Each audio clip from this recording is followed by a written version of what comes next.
Bien-aimés, nous vous saluons tous dans le nom de Jésus-Christ. Nous continuons notre étude et notre partage par rapport aux blessures intérieures. Nous disons que la parole de Dieu a tout prévu, dès le début jusqu'à la fin. La parole de Dieu, elle est christocentrée, c'est-à-dire qu'elle parle de Christ. Elle est aussi centrée sur l'homme, parce que l'homme ne doit pas simplement écouter ce que Christ a dit et connaître qui est Christ pour lui-même, mais connaître aussi Christ par rapport à nous, savoir qui il est, qu'est-il venu faire. C'est vrai qu'il est venu pour la vie éternelle, mais ensemble nous allons lire un verset qui est dans le livre de Luc chapitre 4, à partir du verset 18. Il est écrit ceci: « L'Esprit du Seigneur est sur moi, parce qu'il m'a oint pour annoncer une bonne nouvelle aux pauvres. Il m'a envoyé pour guérir ceux qui ont le cœur brisé, pour proclamer aux captifs la délivrance et aux aveugles le recouvrement de la vue, pour envoyer libres les opprimés. » Je reviens à la partie qui dit « Il m'a envoyé pour guérir les cœurs brisés ». On se rend compte qu'avant que Christ ne vienne, les cœurs étaient meurtris, les cœurs étaient complètement déchirés, déchiquetés par les choses que les gens vivaient tout autour. Et Jésus-Christ, quand il est venu, c'était non plus pour guérir ce qu'il y a à l'extérieur, mais c'était pour guérir ce qu'il y a à l'intérieur. Ce qui est impossible aux hommes. Je prends le cas d'une sœur chrétienne qui, dans son parcours avant d'être chrétienne, a eu un enfant. Et dans ce parcours-là, l'homme avec lequel il a eu l'enfant n'est pas resté. Et ils se sont séparés, il est donc resté avec sa fille. Et de fil en aiguille, elle s'est convertie. Elle a donné sa vie au Seigneur. Elle commence à craindre Dieu. Vivant en Europe, elle s'est dit que le cœur mauvais qu'elle avait avant, elle ne doit plus le vivre tous les jours. Elle a souhaité que son petit frère puisse aussi voyager, quitter l'Afrique, venir en Europe, pour aussi partager des moments. Et comme elle était mère seule au foyer et qu'elle travaillait en même temps, le petit frère viendrait pour aussi donner un coup de main parce qu'elle n'avait pas de mari et que saura au moins que l'enfant restera dans des bonnes mains. Après toutes les démarches, le petit frère est arrivé et il a commencé à vivre à la maison. Et la petite qui avait grandi, qui atteignait 9-10 ans, était contente d'avoir au moins quelqu'un à la maison. Et la dame a continué à aller fréquenter l'église, sauf que l'enfant devait aller à l'école et devait aller au travail. Et un jour, ce qui s'est passé, c'est que, en grandissant, l'homme est resté à la maison, venant d'Afrique, n'ayant pas les papiers pour sortir, donc il gardait l'enfant pendant les temps de vacances. On passe les détails.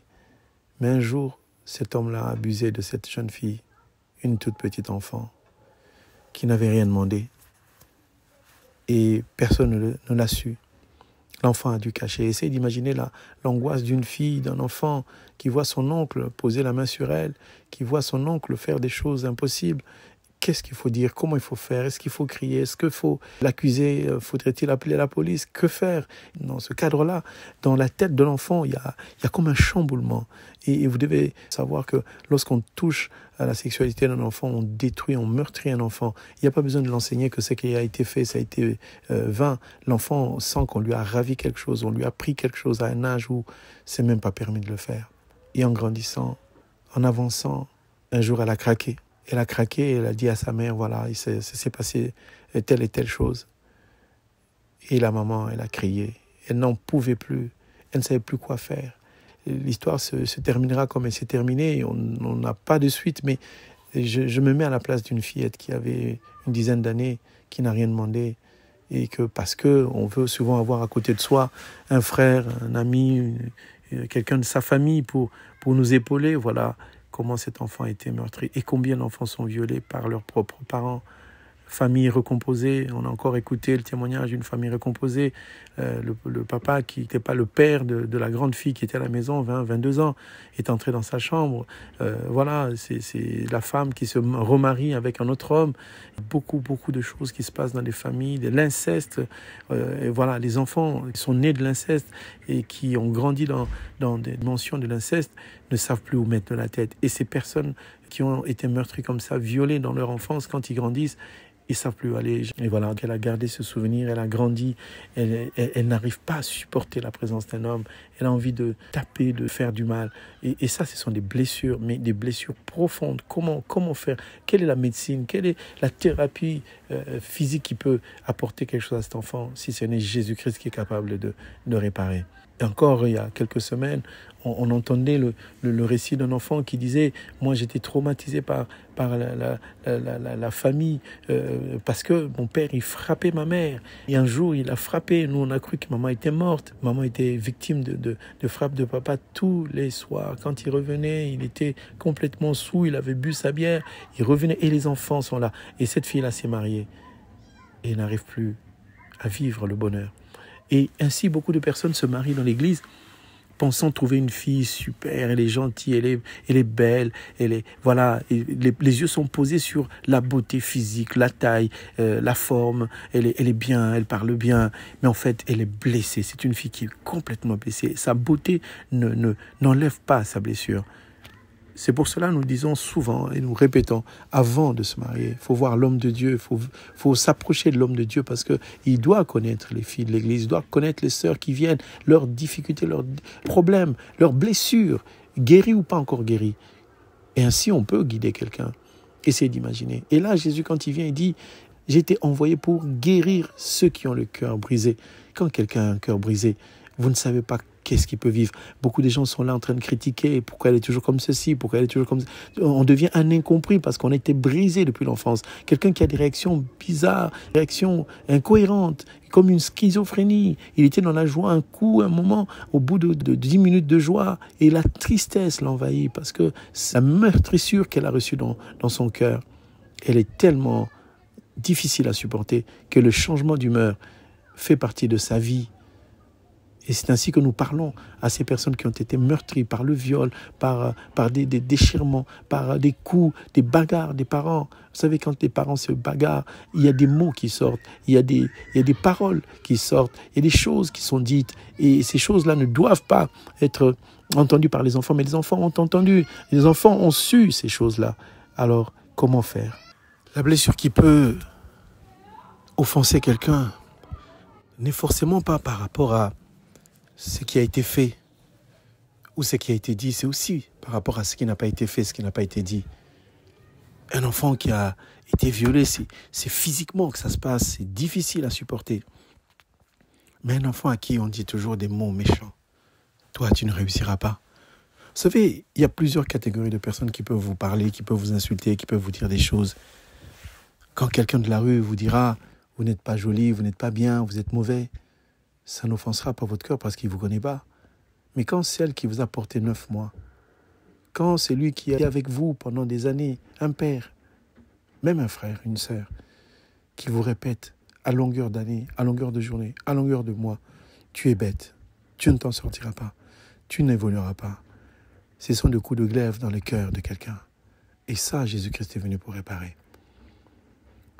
Nous allons entrer petit à petit dans différentes choses qui peuvent exister, autant que Dieu peut nous permettre de pouvoir en parler. Tout ça pour dire que Dieu connaît le cœur de chacun. Dieu sait ce qui se passe. Peut-être que nous n'avons pas eu beaucoup d'expérience par rapport à des situations du cœur qui ont été meurtries, par rapport aux exemples. Peut-être pas par rapport à l'enseignement, mais par rapport aux exemples. Il y a multiples exemples.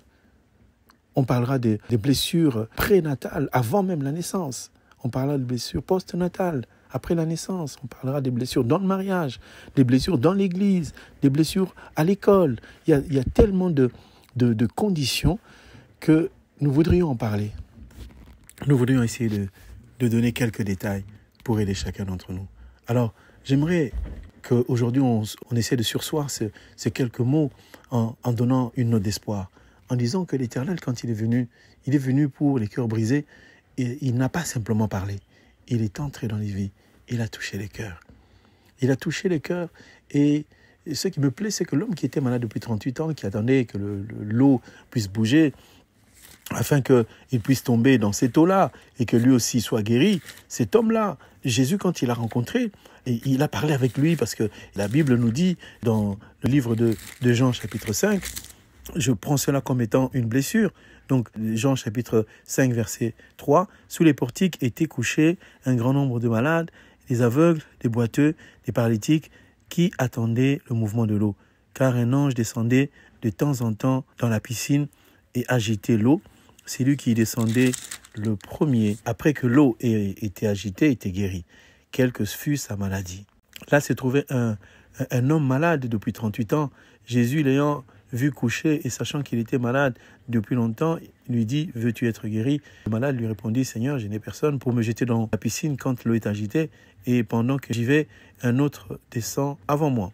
Lève-toi, lui dit Jésus, prends ton lit et marche. » Je parle de l'eau qui est agitée comme étant une parole comme celle-ci qui vient pour agiter, pour toucher ce qui est au fond de ton cœur, te dire tu as besoin de confesser. Parce que pour guérir des blessures intérieures, il faut confesser. Cet homme a déclaré que je suis malade, il n'y a personne pour m'aider. Donc le dire, non pas à n'importe qui, il ne faut pas le raconter à son voisin, à son ami, à un frère de l'église. Non, il faut dire à un serviteur de Dieu en qui on a confiance. Parce que tout serviteur de Dieu, il ne faut pas lui faire confiance. Parce qu'il faut d'abord tester si la personne est capable de garder un secret. Il y a des serviteurs qui ne savent pas le garder.